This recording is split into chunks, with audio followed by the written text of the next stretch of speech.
Companies that are established in the online space all know what their economic engine is. It's customer engagement, the frequency of customer interaction and providing added value in these interactions. E-commerce firms and banks thrive by taking this to a next level. It's not that easy for insurers, of course, especially those who always favor to limit communication with customers, or who outsource this to brokers. Insurers really need to step up to the plate.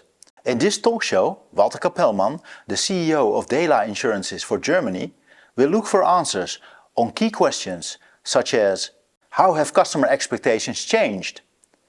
Are insurers living up to these expectations? What should insurers do to improve their relationship with customers, beyond solving the obvious pain points?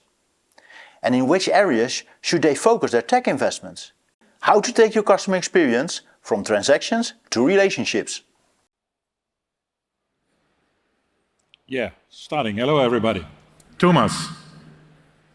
Looking at the development of online insurance solutions, organizationally incorporated in an incumbent business, in many organizations, it's a hard way to set up a new venture of InsurTech. How does it work for you? How does it work for us? Well, in case of AdmiralDirekt, I think as a startup or InsurTech or a company who is supposed to be sold, you have to be sure that the company who is buying you has the same long-term strategy, or both long-term strategies fit to each other. In case of AdmiralDirekt, it was profitable growth. Nowadays, it's still our aim, and also for ITC, our company, it was the same case. So it has to be a win-win situation for both. And in our case, it was the case. Talking about win-win situations and strategies, insurers have to deal more and more with demanding customers, reaching out to providers digitally, asking for advice and services they are used to via e-commerce. How do you cope with technical barriers and the corporate immune system that still is ruling the business? First of all, you have to understand the aim, the target. Do you do it for your own company? An example of AdmiralDirekt, only for the direct insurance part of ITC Insurance in Germany? Or do you do it for the whole company? And what are the responsibilities? What is your own role? What is the role of the parent company? Especially when you introduce new techniques, for example, as service areas on the website, do I just build it for my own or for the whole company? That's the first thing. The second thing, you have to reduce barriers, not to speak from the digital guys and the not digital guys. You have to create a team because we have to work all together within the company. You have to promote what you are doing. If you are not able to promote what you are doing, you won't get the resources. More or less, that's it. So, fight for your things you are going to do, or what? Yes, of course. Okay, of course. Yes. Yeah. And promote yourself. With the technical guys, it's always not a problem because they love more or less what we do because it has a clear focus. But coming to other distribution channels, for example, that must be sometimes a little bit more complicated. So for you and your parent company, it's a level playground? Yes. Okay.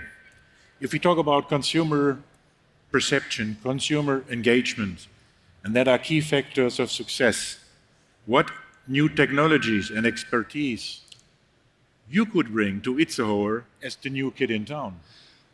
For sure, pricing. The way we calculate our prices, especially in the motor insurance way, we use several more customer information. We use several external data. That was the first thing. The second thing, to increase the level of automatization. I give you an example from the German insurance market. We give our registration number you need in Germany to register your car with the authorities, only with a contract.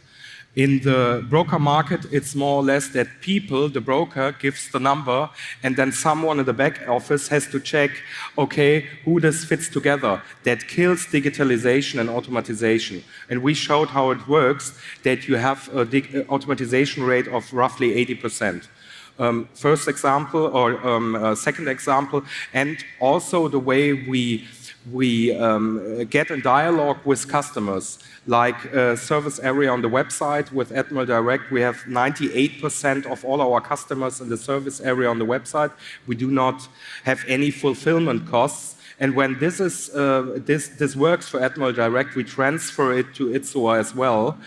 So again, be sure that you have the same targets. And sometimes it works, and sometimes it does not work. Okay. Well, if you talk about customer journey, you are going to influence the customer journey of Itzehoe too with your new model? Or is it totally different? It's totally different. It's totally different. The good thing is with the brand Itzehoe for broker and bounded agents in the northern part of Germany, we do not have any problem within this fight of distribution channels. We address other kind of customers. Okay. Comes to you, Patrick. Thanks.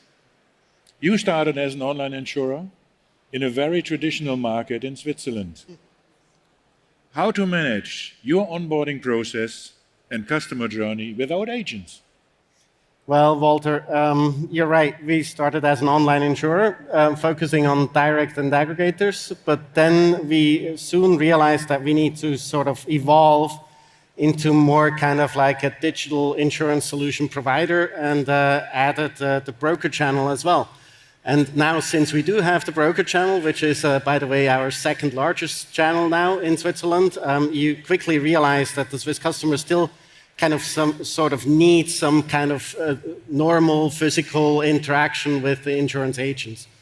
That's for sure. And since we are in such a traditional market in Switzerland, we then decided to actually set up all our operations, claims, and customer service in Switzerland, Zurich as well. So basically, we interact with the customer not in a direct physical interaction, but we do interact with the customer on a pretty much almost monthly basis through our service centers in Switzerland. And you do that via all channels, not just for the direct ones, but also on the multi-channel you have already used with brokers and everybody else. Exactly. I think we realized that in Switzerland, if you want to grow fast and as a startup in such a mature market as Switzerland, we needed to basically expand our sales channels quite quickly. And that's what we have been doing ever since 2018. Okay. If we look back to the last 2 years, the last 2 years created a permanent import in changes in customer perception and in customer behavior. Do you feel this? How big was the influence for Simpego in the last 2 years? What did it to the complete organization and to the processing you have talking to customers? Well, I think the last 2 years, they didn't just change the way the customer perceives an insurance company or Simpego in general now, in my case. I think it has changed in many ways. It has also changed in a way that we work together, that we're actually accepting digital meetings or digital and physical meetings in combination. And of course, at Simpego, we realized really quickly that we need to digitize our processes even faster than we actually thought it would be necessary. I think just after the first lockdown, we realized that we need to have additional interaction channels with our customers. We launched a chatbot. We started developing products that were completely online, concludable, so that the customer basically does not need to have a physical interaction with a broker or any kind of partner that we have. One of the examples I have here is the online old-timer product we have, where you can actually go all the way through the process of getting a contract, even to the point where you have to upload the pictures of your loved old-timer on a secure link, and then basically then we judge how that old-timer can be insured, whether or not you can have a collision damage coverage or not. Okay. There is one thing always talking about if we sit down and talk about digitalization, talk about new ways of going to customers, that's ecosystem thinking, another buzzword which is all around the world. What is the meaning of ecosystems? Ecosystem is thinking beyond, in our opinion, services, beyond covers, even beyond boundaries of the insurance industry. How are we going to manage this? Well, as a small insurance company in Switzerland, I think it's important for us to be able to integrate really quickly into different platforms and different ecosystems as well. That's one of the reasons why we have focused on building our products very modular and with very generic interfaces, also based on a white label or co-branded approach, so that we can basically, if an additional sales channel comes up and approaches Simpego, we can really quickly integrate within these ecosystems. We never think of ourselves as being the orchestrator of an ecosystem. We kind of more like to think of ourselves as being the one that integrates into the value chain of a different partner and basically sells insurance coverages under their brand or under our own brand. And if you think about relationship, shifting from transactional to relational, collaborative, participatory model, what does it mean for a digital insurance like Simpego? And what are your lessons learned if you're talking about not just direct, but if you're talking about all channels you are going to provide? Well, I think what you need to do as an insurance company, you basically need to think about a way how you can increase the touch points that you have with each customer.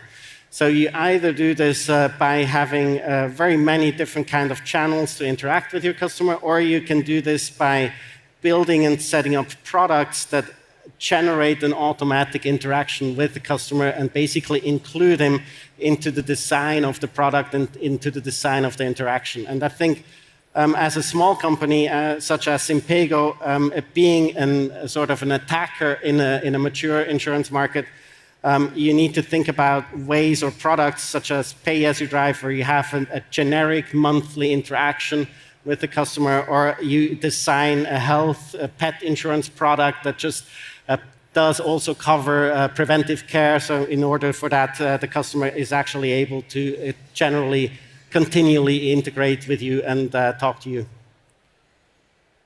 Moritz, you've made a statement. That's looking into insurtechs. Your statement, insurtechs should be more aware of, for instance, the distribution and operational sales strategy of insurers to add more value. What, in short, is the story behind your statement? Well, I think the statement is a little bit provocative, of course. But Walter, we have talked so much about this, and I'm seeing a couple of insurtechs in the room. Marina is here. I'm seeing a couple of board members here in the room. Martin is sitting over there. And the situation is always the same. We have so many interesting solutions on the insurtech side, and they don't get the shift towards the insurers. There are some basic mistakes they are doing. There are some incapabilities to really offer their solution. It's too technical sometimes. Sometimes the language is wrong. Sometimes they don't really look for the IT systems of the customer, of their possible cooperation partner on the insurance side. You know this exactly, Thomas. So there are a lot of interesting developments on the insurtech side, developments which are needed on the insurance side as well. But the transfer is very difficult, sometimes too technical and without knowledge of their customers. Yeah, if this is your experience in working with insurtechs, are they too narrow-minded if they think about a collaboration with an incumbent? Do they have to broaden their mind thinking about process? No, I think the insurance companies need, of course, solutions. They have severe problems. We will talk about them in a few minutes, I suppose. But I think the insurtechs will have to clearly keep in mind what's the focus of their customers. I give you one example. If you try to make business with an insurance company and you have no idea, Walter, which is the IT system of the insurer, I mean, how can you implement your solution into their system if you don't know the system, if you don't know their trouble, their problems, their pain points? If you're coming from another country and you speak only English, but we are a German insurance company and our IT developers speak German and know English, well, travel English, but nothing more, how can you transfer your solution into your customers' IT systems? Those are simple, stupid little mistakes which can be solved, but nobody does it at the moment. Okay. If you look at the insurance and financial world without boundaries and borders, what is the benefit an insurtech will deliver to insurers, financial institutions, and their customers? This is the classical question, why should people come to DEA? I mean, if you look at the situation of insurance companies, at the moment it's a very severe and difficult situation. We have the inflation all over in Europe. We have a cost explosion on the insurer side of 20-25% on the claim side, and the HR salary costs will rise in the next years as well. So it's a really dramatic situation as far as I see it, and you have to cost cut tremendously. So if somebody's here is offering me a cost-cutting solution, any idea how I can really reduce my costs by 20-30%? How could I reduce my staff by 20-30% and have the same efficiency? Great, we are in business. I mean, this is simply it. Yeah, but don't forget, if you have to fulfill the customer needs too. So it's not just efficiency; it's also customer centricity, and I think that's what an insurtech could deliver and will deliver if you talk about this. Okay? That's right. Yeah, and then we're going over to incumbents, and you see that the incumbents are retooling themselves. Yeah, this demand will definitely continue, and as insurers need to increase their relevancy, will this lead to more digitalization and innovation? Can we expect a bigger role for insurtechs as enablers? I think so, yes, absolutely. I mean, you always have the situation that you offer retail business, and the retail business will be strongly defined by digitization, short processes, no breaks in between. This is extremely important. If you're talking about commercial business, industrial lines business, of course, it's more complex. This is something like the high class, the Champions League of digitization. But I think if you're talking about, Patrick, about your business, it's just be quick, no mistakes, no breaks in between, and a delivery of the policy for your customer in seconds. Mm-hmm. Yeah, this is a good answer. Going over to Sam. Sam, how have customer expectations changed? And are insurers living up to these expectations? And what should insurers do? It's a big question. To improve their relationship with customers beyond solving the obvious problems and pain points. Yeah, so I think policyholders or customers, whatever you want to call them, expect hyper-personalized offerings that go to them. So it's really important that the insurers have the ability to obtain that data around their consumers and know exactly what it is that they want. A broad, open product that doesn't fit those needs doesn't really hold the value that it needs these days. So if we look at other industries, I always use Amazon as an example where they've almost destroyed it for every other industry, where they're so quick with delivery that if something for me, I order it and it takes 4 days, it's simply not good enough. It's too long. And I think this transcends and goes over to insurance, where a customer, they want to gain value back from their insurance product. So traditionally speaking, it's quite hard to apply value to an insurance product. As a young person, the first policy you probably buy is motor, because it's mandatory. You're forced into doing it. You don't want to do it, you have to do it because it's a legal requirement. What do I get back from that? Hopefully nothing, because I don't want to crash. So if I do crash, fine, they pay my claim. But what can an insurer do now in terms of giving a tangible feeling back to that policyholder? So across the P&C markets and across motor, things such as UBI insurance sort of address that. And then going over into other product lines, I think wearables, which is, I think, only been sort of touched upon at the level it is at the moment. There's so much more you can do with that. I went to a discussion yesterday, someone referencing socks that can gain data, because if you've got, I don't know, and every 80-year-old would wear socks, for example, they might not wear an iWatch. So, it really helps that. So as an industry, are we addressing that? Yes and no. And focusing on the positive of that response. Yes, we are addressing it because we're talking about it, and we're talking about it a lot. Are we implementing it enough at the moment? Yes and no. So, I mean, the no's not a negative because there's still more to be learned and more to be done. And if we consider ourselves complete and at the point where there is nothing more to be done, we're wrong, and we're already out of date. Okay. Yeah, and that brings me to the second question. To look at digital transformation and innovation more fundamentally, is it necessary to think new ways to turn customer engagement into an economic engine?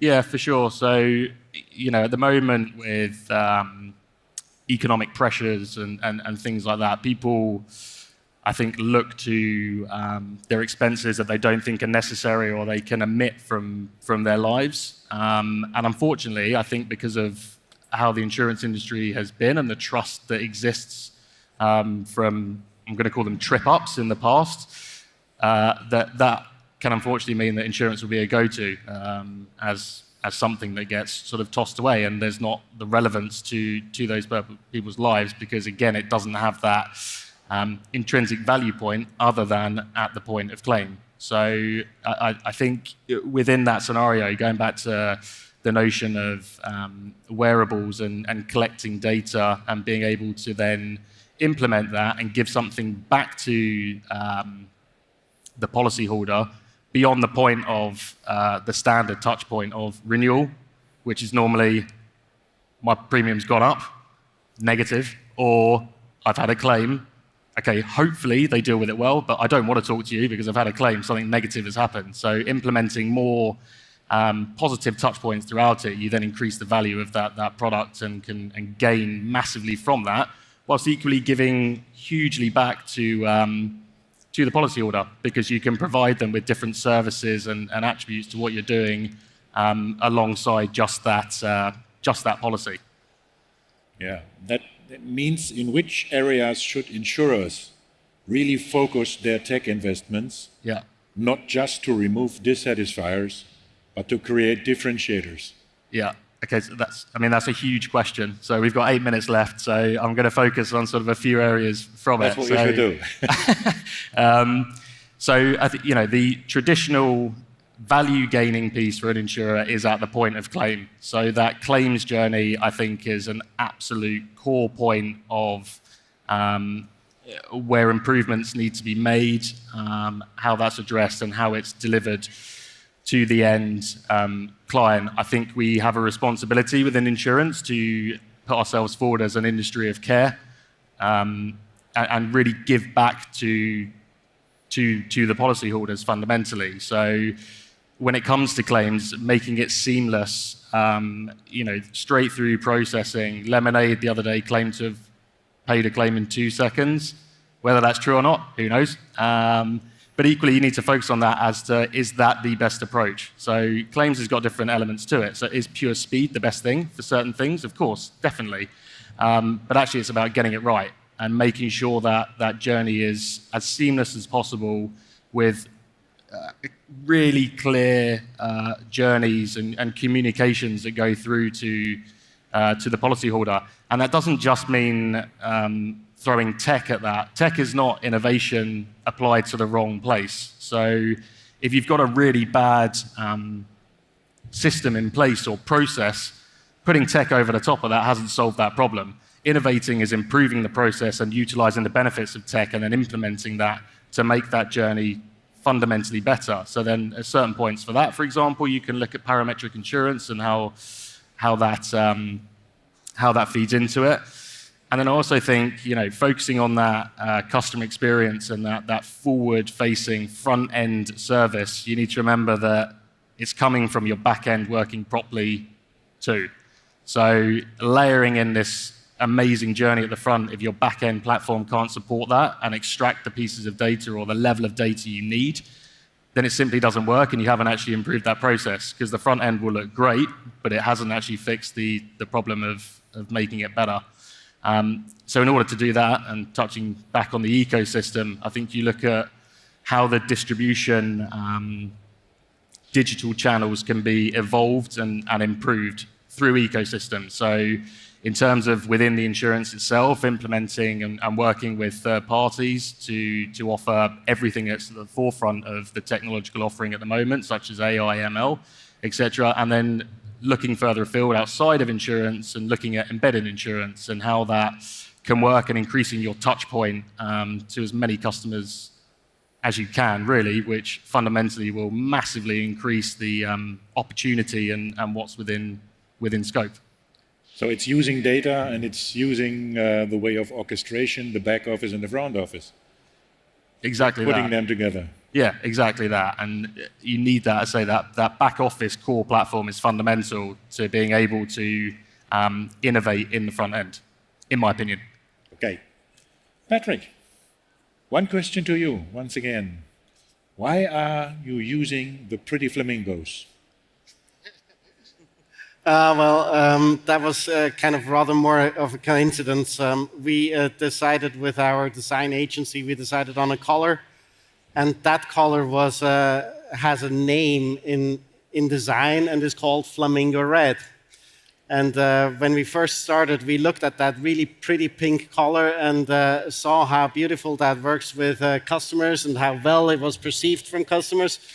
And after a while, we thought about what could we be doing differently in the Swiss market than everyone else, right? Because everyone else in the Swiss market is kind of bluish or red or some really traditional insurance colors. And then we decided to go into the direction of the American peers, be a little bit more creative, and decided on an ambassador. And that was, of course, due to the color, the pretty flamingo. Great. That's one of the good things I saw, that all the talking about flamingos. I hope we will. Moritz, with your experience and your expertise you are still working at the Goethe University in science. It's science. Doesn't it make sense that you sometimes change again into operational business? Yeah. Well, as you know, I'm always between those worlds, sometimes working in the management of an insurance company. This is where I've grown up. Then I started to be in the business school, which is a completely different world, academic. You can say everything you want and nobody can criticize you because you are academic, and then it's right. Yeah, maybe I'm jumping back to management if there's something interesting where I can move digitization, where I combine sales, non-life business, and innovation. It might happen, might be interesting. So I'm waiting. Looking for the right way to do it. And Sam can help us with all the things we are delivering in terms of data action and data prevention and data services. I can't hear you. Data services, I said. Data analysis, whatever you do. In terms of what I do at Fadata or how we process that, so I mean, I can focus on Fadata and what we do. So in terms of, I talk about the back office system and being critical and making or being able to offer it out in that front end piece. So as part of that core offering and working with ecosystem partners, we have that built in internally where that data can be processed and aligned. Data only has value if you can use it, right? So again, insurers for years and years and years have been unbelievable at collecting data, but there's no use for it. It doesn't add value. So, repurposing that data, analyzing that data, and being able to then put that back in is fundamental to creating those new innovative offerings. I've seen a lot of them around, so areas that I focus on, particularly within life insurance, wearable devices that are making conditions that were previously uninsurable, if you like, are now insurable. And I think that innovation within that space is absolutely fantastic and properly sort of revolutionary to what's in play at the moment. So yeah. Good.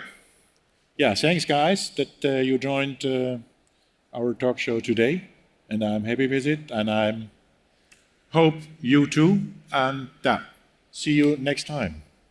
See you next year.